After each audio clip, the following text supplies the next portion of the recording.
সন্তানকে বাঁচার জন্য আর আমাদের বসে থাকার সুযোগ নেই। আল্লাহর কসম আমরা চুপ করে থাকতে পারি না। সন্তানরা আজকে নির্বিচারে জীবন দিচ্ছে, রক্ত দিয়ে দিচ্ছে। আমরা কি পারবো না তাদের রক্তের প্রতিশোধ নিতে, তাদের রক্তে মুখে মেখে রাজপথে নেমে আসতে? আমরা পারতে হবে। সন্তানরা আমাদেরকে শিখিয়ে গেছে তোমরা ব্যর্থ, আমাদেরকে উচিত শিক্ষা দিয়েছে। সেই শিক্ষা থেকে আজকে আমাদের মাঠে রাখতে হবে।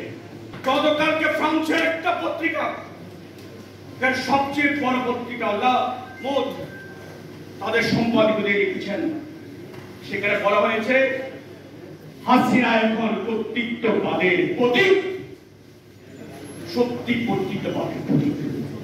আজকে হাসিনার নাম উচ্চারিত হচ্ছে হিটলার মুসলিনের নামের সাথে।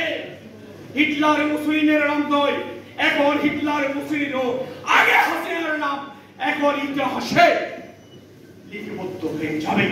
কারণ এরকম ভয়ঙ্কর হিটলার মুসলিন করেনি, ছোট ছোট শিশুদেরকে এভাবে গুলি করে হত্যা করেনি।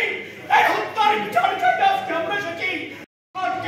সামনে রেখে 30 লাখ শহীদের রক্তের কসমকে ফ্যাসিবাদ মুক্ত গণতান্ত্রিক বাংলাদেশ করতে আমরা একটি গণতান্ত্রিক বাংলাদেশ গড়ার সুপারি থেকে আমরা এখানে এসেছি। একটু করে যে কর্মসূচি হবে, কষ্ট আপনাদের আমরা জানি, সেই কষ্ট স্বীকার করে আমরা আমাদের সন্তানকে দেখতে ইবিউসে যাব। প্রত্যেকে থাকবেন, প্রত্যেকের কাছে সহযোগিতা আসুন, নেমে আসুন, আত্মসন্ধানকে নির্বাস্ত করুন, সবাইকে নির্বাস্ত করুন। এই বাংলাদেশকে বাঁচানোর জন্য, আমাদের সন্তানকে বাঁচার জন্য আর আমাদের বসে থাকার সুযোগ নেই।